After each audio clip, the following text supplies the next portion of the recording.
So what's up guys, for today's video is ituturo ko po sa inyo kung paano magkaroon ng free Dayas sa Mobile Legends. As you can see guys, may mga laro dito at makakaipon po tayo ng points sa pamamagitan ng paglalaro lamang ng mga games dito.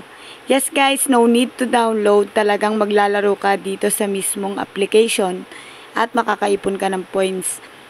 As you can see guys, meron din dito mga tasks. At ayan po yung mga pwede mong ma-download at malalaki po yung pwedeng points na makuha mo dyan. Meron po ditong play games. Ayan, habang naglalaro ka, tumatakbo yung oras mo sa paglalaro, makakaipon ka ng points. Mag-watch video ka lang, makakaipon ka na rin ng points. Punta po tayo sa ating prize redemption.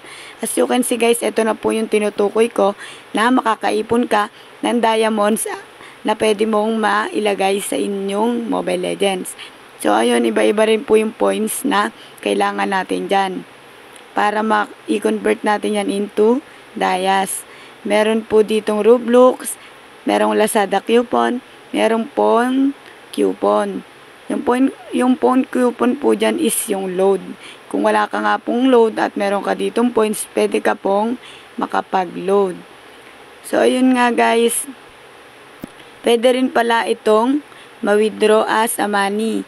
Kapag po pala mag-convert ka sa Mobile Legends is hihingiin yung ID mo sa Mobile Legends, kagaya lang din po sa pag top up nyo sa Koda Shop kung familiar po kayo. So punta tayo sa withdraw now.